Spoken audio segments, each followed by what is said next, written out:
Olá, bom dia para você. Seja bem-vindo a essa edição. Nós estamos ao vivo. Agora são 8 horas e 31 minutos pelo horário de Brasília. Vamos juntos começar mais um dia bem informado?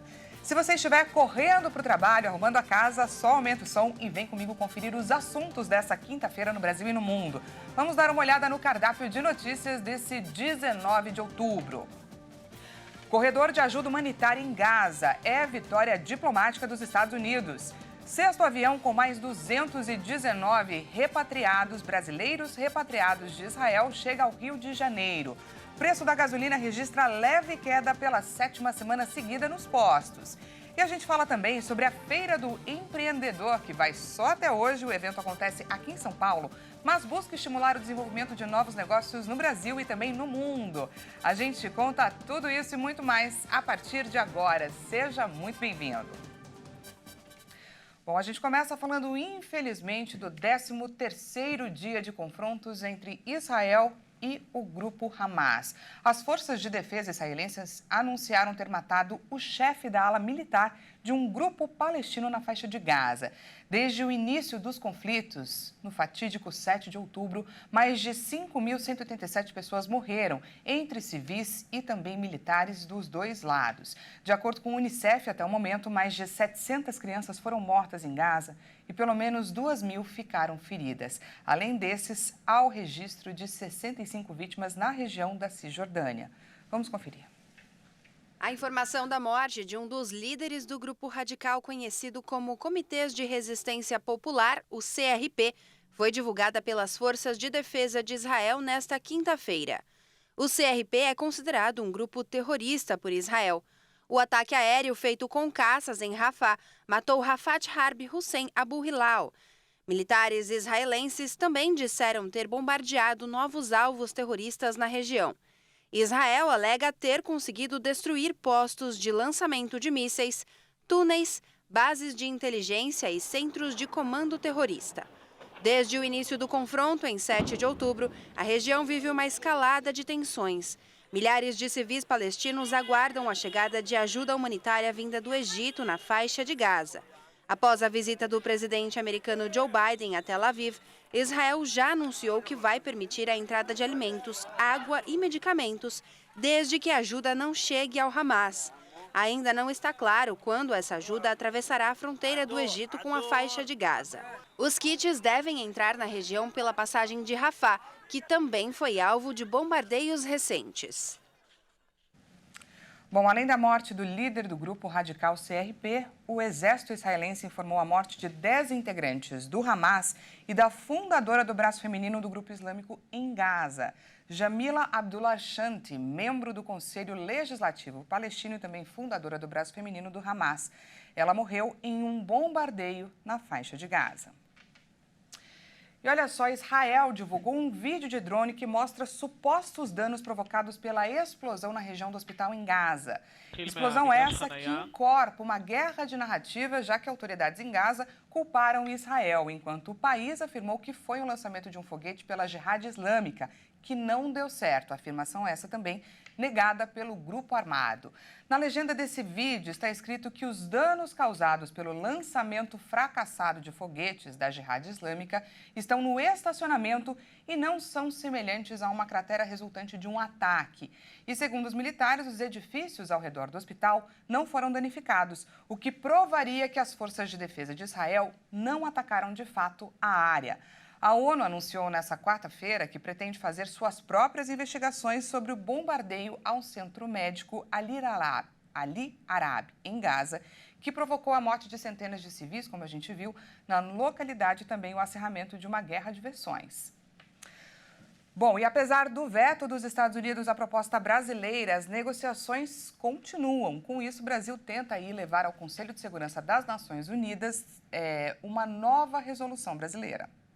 A diplomacia brasileira ainda não deu por encerrada a negociação com outros países que integram as Nações Unidas. O Itamaraty informou que ainda tenta costurar uma nova resolução a respeito dos conflitos entre Israel e Hamas. Com veto dos Estados Unidos, o Conselho de Segurança da ONU rejeitou o texto proposto pelo Brasil sobre a guerra entre o grupo terrorista Hamas e Israel. A proposta brasileira recebeu 12 votos favoráveis. A Rússia e o Reino Unido se abstiveram.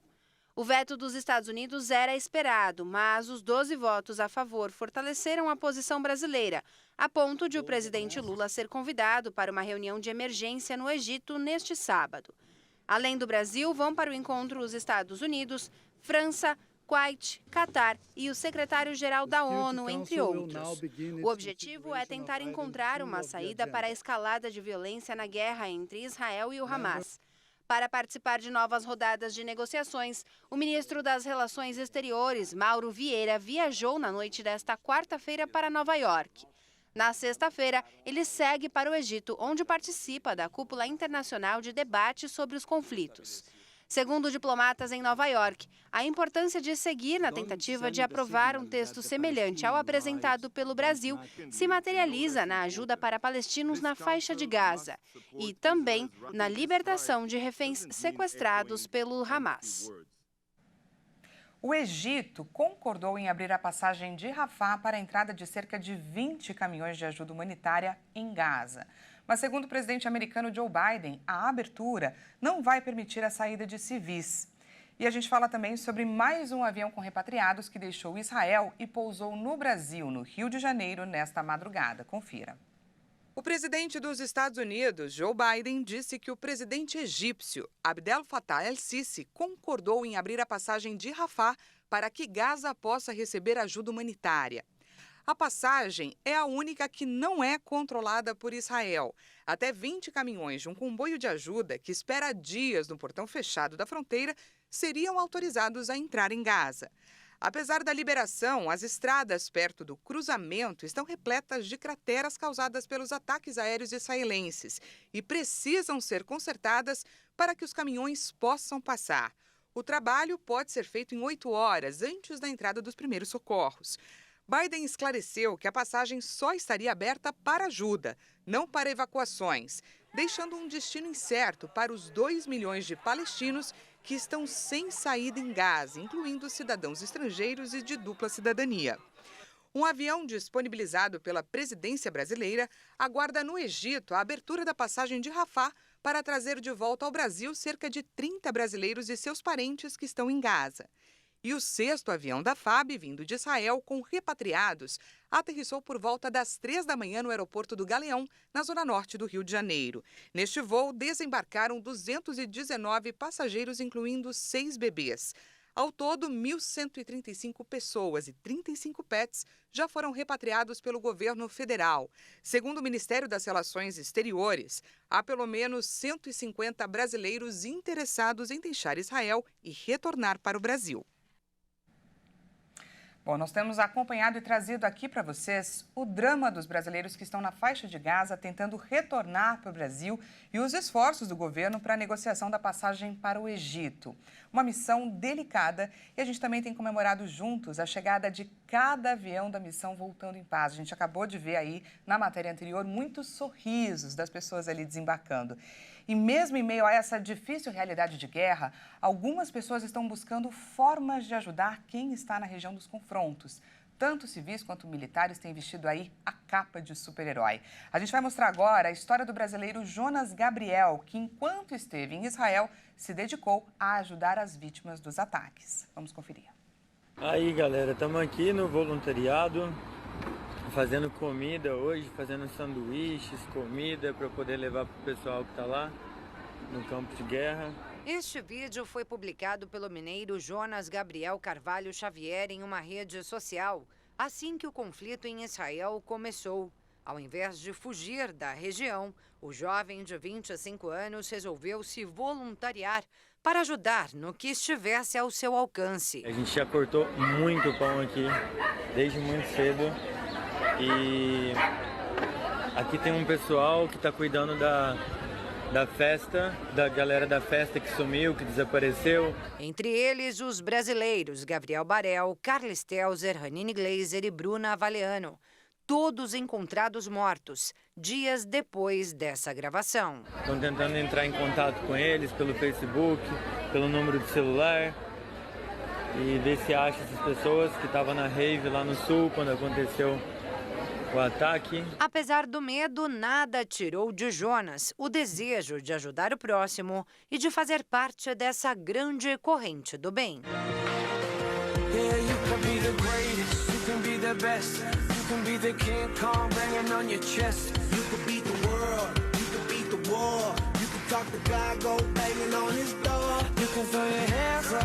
O mineiro desembarcou em Tel Aviv com o objetivo de fazer um mochilão em todo o Oriente Médio, começando por Israel, até que no último dia 7 de outubro, o plano foi interrompido pelo conflito e o jovem deu início ao trabalho voluntário, mesmo diante de todo o risco que corria. Todo mundo que está ajudando aqui no voluntariado agora está correndo para dentro do parque, porque é alerta de míssil caindo aqui.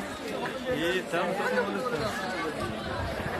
Essas são a galera que está ao UV, fazendo um voluntariado aqui, ajudando as pessoas lá de baixo, que está mais ao sul, com roupas, comida, mantimentos, colchonete e tudo mais. Tanto pessoas que estão desamparadas como militares também. Quando o clima ficou mais calmo do lado de Israel, o rapaz finalmente conseguiu conhecer um dos lugares mais visitados de todo o país. Eu aqui em plena Jerusalém, época de guerra, vai. Fico pensando, eu sou muito louco mesmo, viu? Tem ninguém aqui, tem ninguém passeando. Tem um turista aqui.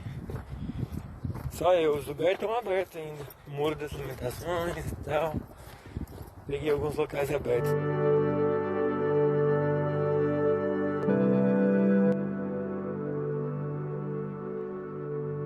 Depois de semanas de tensão, ajuda humanitária e uma experiência jamais imaginada, Jonas agora segue viagem. É claro que ele precisou mudar de rota por causa da guerra.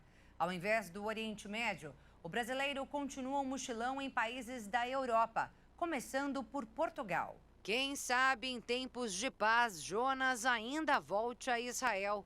Seria como reproduzir o texto bíblico escrito na imagem da última foto que o rapaz tirou e postou ainda no aeroporto de Tel Aviv, na tarde desta quinta-feira, antes de embarcar. O trecho que fala da queda de Absalão e o retorno de Davi e seu povo a Jerusalém.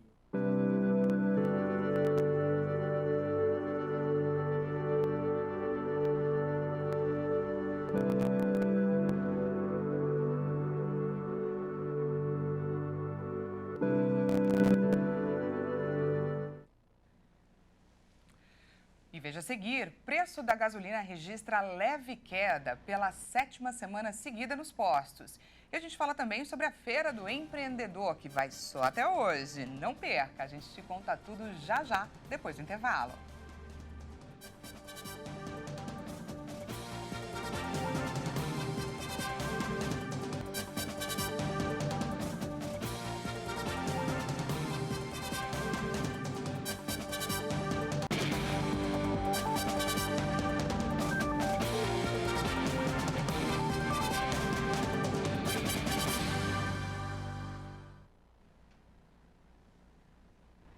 Seja bem-vindo mais uma vez, nós estamos de volta e ao vivo, 8 horas e 46 minutos pelo horário de Brasília. Voltamos com mais notícias, dessa vez o destaque nacional dessa quinta-feira. O preço da gasolina voltou a ter uma leve queda nos postos do país. O litro do combustível teve um recuo de 0,17%. Essa é a 7ª semana seguida de queda. O litro do combustível passou de R$ 5,77 para R$ 5,76, um recuo de 0,17%. A informação é do levantamento da Agência Nacional do Petróleo, Gás Natural e Biocombustíveis.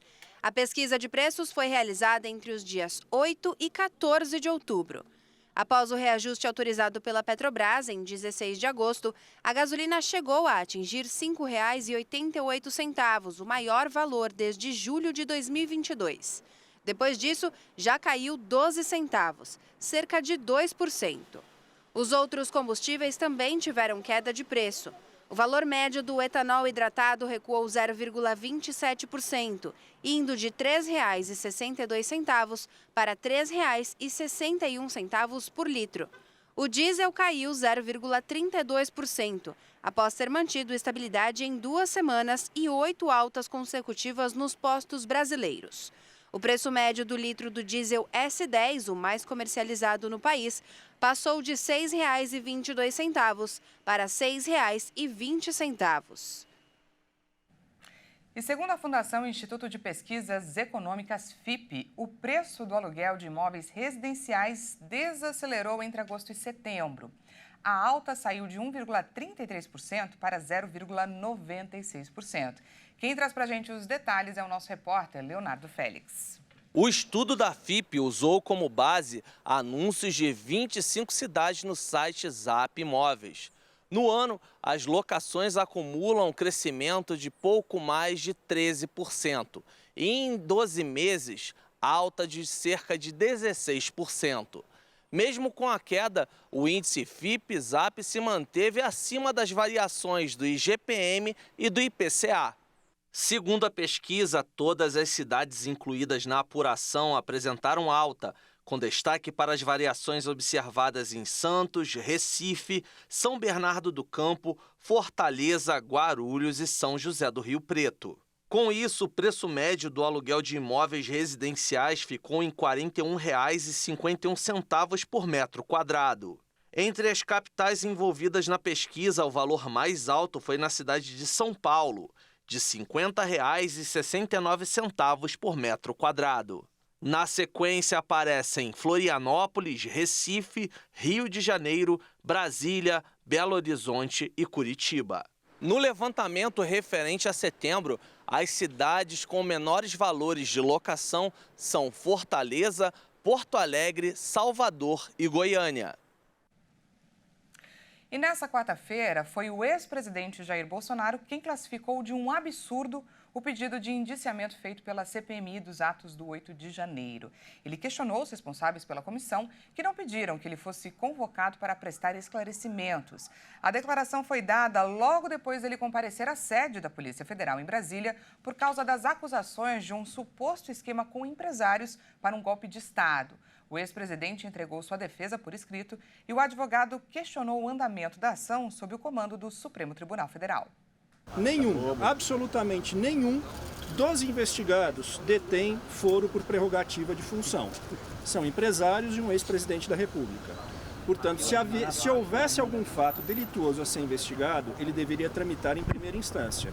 Lamentavelmente, os casos que envolvem o ex-presidente Bolsonaro recorrentemente têm padecido desse problema de competência. O que de importante aconteceu no início desse inquérito? O objetivo foi atingido. É tirar de circulação, é censurar, é calar o senhor Luciano Hang, o empresário que tinha 10 milhões de seguidores. E serviu para inibir também outras pessoas que eram simpáticas a mim por ocasião das eleições.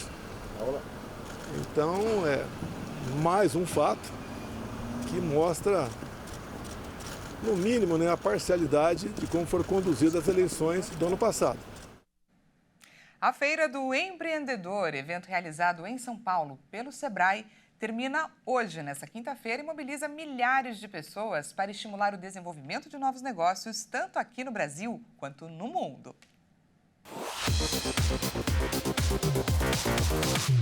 Muitos brasileiros têm o sonho de ser donos da própria empresa. Essa foi a motivação da Janaína, que une a arte e a sustentabilidade. A gente quer realmente levar para as pessoas algo que seja inusitado, algo que seja diferente, né? E principalmente trabalhando com questões ambientais. Já a Edmeia quis transformar em negócio a sua história. A minha empresa é a Quilombo Doces. Ela foi criada a partir de receitas ancestrais do quilombo de onde eu nasci. Resolvi criar uma empresa que representasse as mulheres do quilombo de onde eu sou. Reescrevo as receitas das mulheres quilombolas. A Feira do Empreendedor é realizada pelo Serviço Brasileiro de Apoio às Micro e Pequenas Empresas, SEBRAE, desde 2012 em São Paulo e se tornou referência para quem deseja abrir ou acelerar uma empresa. O São Paulo Expo, local da FE23, deve receber 125 mil pessoas durante 4 dias e gerar 700 milhões de reais em negócios entre visitantes e expositores. O evento tem modelo híbrido, com atrações presenciais e online. O Sebrae aproveita a oportunidade para orientar visitantes sobre gestão, formalização e regularização de suas empresas nos balcões de atendimento. Os MEIs, ou microempreendedores individuais, impulsionam grande parte do empreendedorismo no país. No primeiro semestre de 2023, eles representaram 77% do total de novas empresas criadas no Brasil. E o evento do Sebrae deu espaço e voz para esse público desenvolver seus negócios.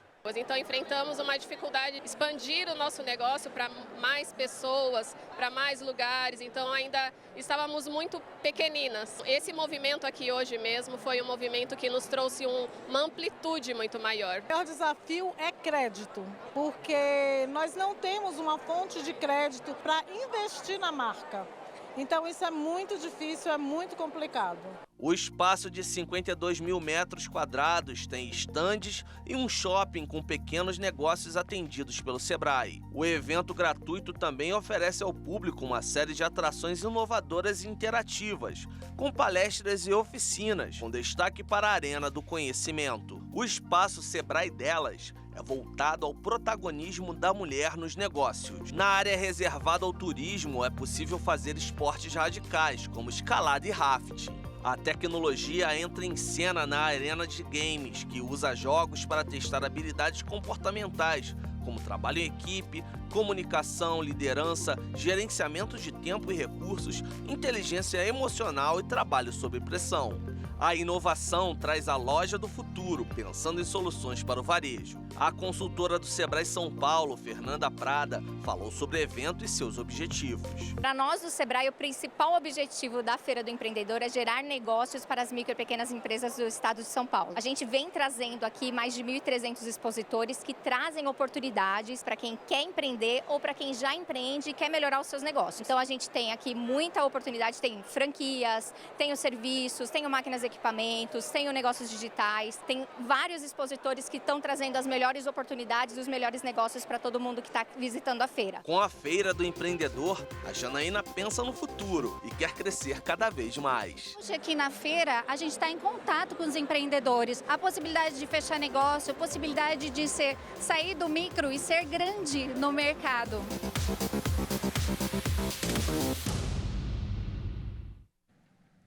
Essa edição fica por aqui. Muito obrigada pela sua companhia. Às 10 horas, Bruna de Jaimo chega com mais informações para você. Até já!